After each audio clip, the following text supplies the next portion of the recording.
Okay, so part 2 of 6.2 notes is talking about E, that natural base E, and if we are going to multiply them, and if we divide, and then if we're going to multiply again. So you're going to look at it as just like a regular variable. So if this was x to the power of -9 times x to the power of 12, what you would do is you would keep your base and then you would add your exponents. And so we get e to the power of 3, and you would just leave that. Then this next one, we could divide by 5. So we have 5/7, and then we know we subtract when we have the same base because they're multiplying here, so we get e to -5. You can't have a negative exponent, so we have 5/7e to the power of 5. And then another one, we have 2e to -3x to the power of 5 times 2e to x plus 1. And remember, this means that we're going to take this base 5 times. So we're going to take 2 times 2 times 2 times 2 times 2, which is 32.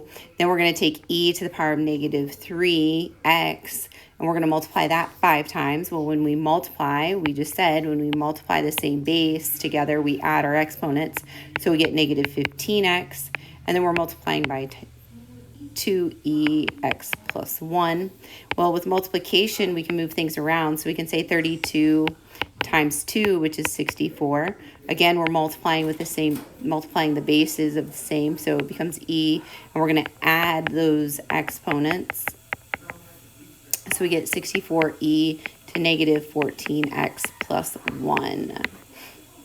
And then the next one we're going to do is we have the 4th root of 16e to 24. Well, we know the 4th root of 16 times the 4th root of e to 24. So the 4th root of 16 is 2.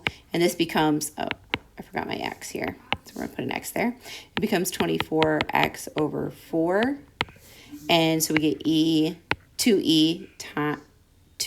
to the power of 6x, and that is our answer.